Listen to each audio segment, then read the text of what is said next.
Right. I've also got very good sources. I would never even have looked at this without a whole bunch of phone calls. But let's just start with the fact that has been terribly under-publicized was that on February 17th, 2 days ago, Juan Carlos met with Obama in Washington, and a lot led up to this. But just keep in mind that on the same day, Wednesday, February 17th, 48 hours ago, Obama meets King Juan Carlos, and you hear announcements of cordiality, but it wasn't cordiality.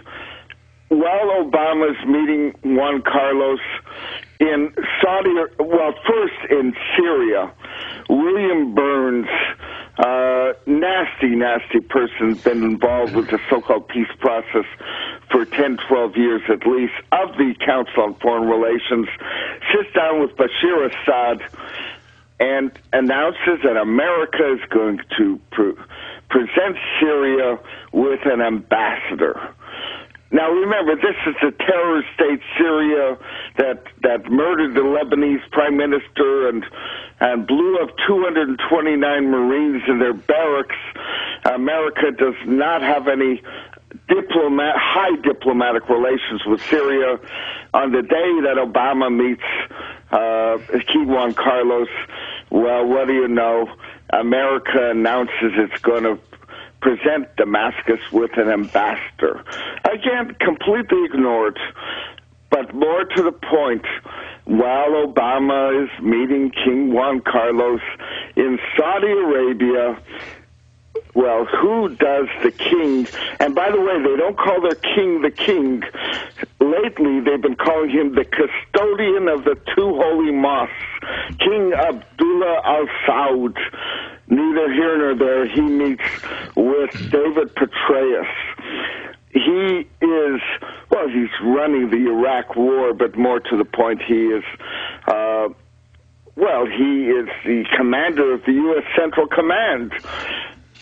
They're all meeting 2-3 hours apart on this tremendous day, but I'm going to give you a not coincidence, and then we'll go on.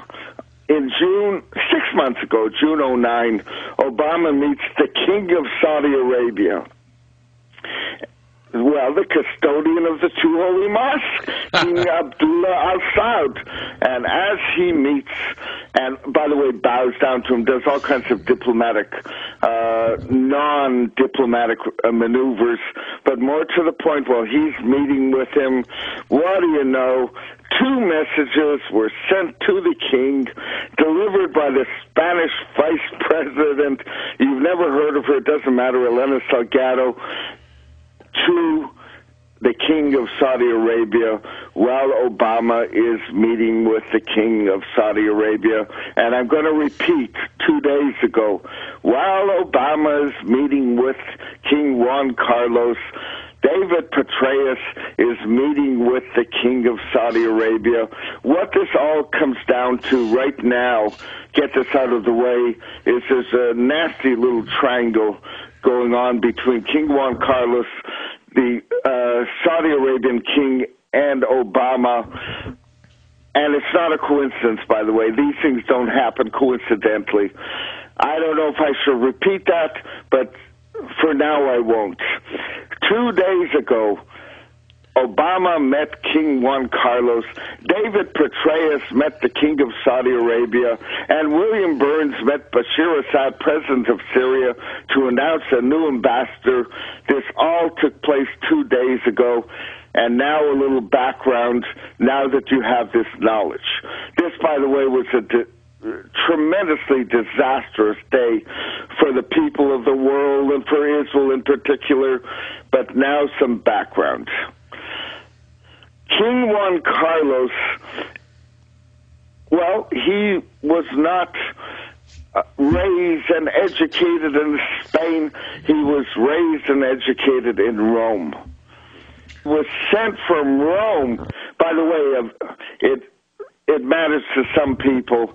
He was Jesuit educated. Well, King Juan Carlos during Franco's, it doesn't matter. He was brought from Rome to be king of Spain during Franco's administration, his very long administration, but his ties to the Vatican are direct.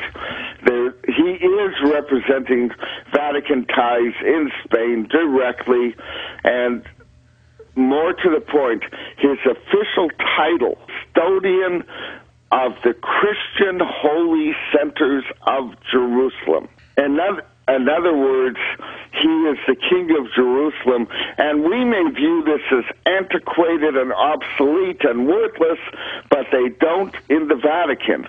This means lots to them. Background before we go into the foreground. The Vatican did take Jerusalem, Second Crusade, the Holy Roman Empire of the Germanic Republics. We don't need a history lesson. Frederick Barbarossa became the King of Jerusalem, the first Vatican king to take over Jerusalem since the Roman Empire. In 1,000 years, all right, in 1,000 years, the Vatican, they view Jerusalem as their true capital. And again, Rome is a temporary capital. Jerusalem, to them, is where Jesus reigned, and it's their capital.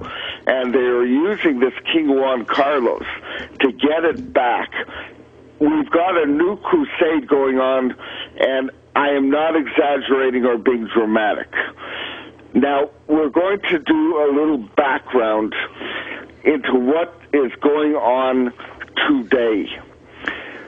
January 1st of this year, Spain took over the revolving leadership of the EU. In case you didn't know, there's a presidency that revolves in the EU. Spain is now the president of the European Union, and on January 1st, as Spain took over the EU, Lebanon was invited into the Security Council of the United Nations. And this is not a coincidence. This is no movie. War preparations they're in high gear now. Look, we had a couple of weeks we didn't speak, and I spoke about what the plans are for the next war, and it's widely known in Israel that Hezbollah is planning a 5-front military attack under, 10,000 rockets on the first day under a massive rocket attack.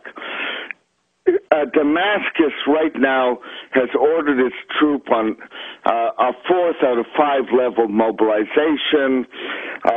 Lebanon is on the same mobilization. They're spreading the word that Israel is ready to attack, and the Israeli Defense Minister, Ehud Barak, who is playing ball with the enemy, has removed Israeli training troops from the Golan Heights and has stopped distribution of gas masks, and it's playing ball it's just like 1973 when Moshe Dayan cut a deal with Kissinger to give the Arabs 24 hours when Israel didn't respond, and 3,000 Israelis died for Moshe Dayan and his finagling. The same thing is going on today with Barak and Netanyahu. Now, more to the point, what is going on in Syria is in the Bekaa Valley, next to Syria. They're training the Hezbollah troops, if you call them troops, on it's not a new rocket, but it's a deadly, solid propellant, precision-guided, 250-kilometer range rocket called the Fatah 110. A massive airlift of these missiles is taking place from Iran. Syria produces them. Hezbollah is going to attack Israeli Air Force bases, Israeli military bases, Tel Aviv,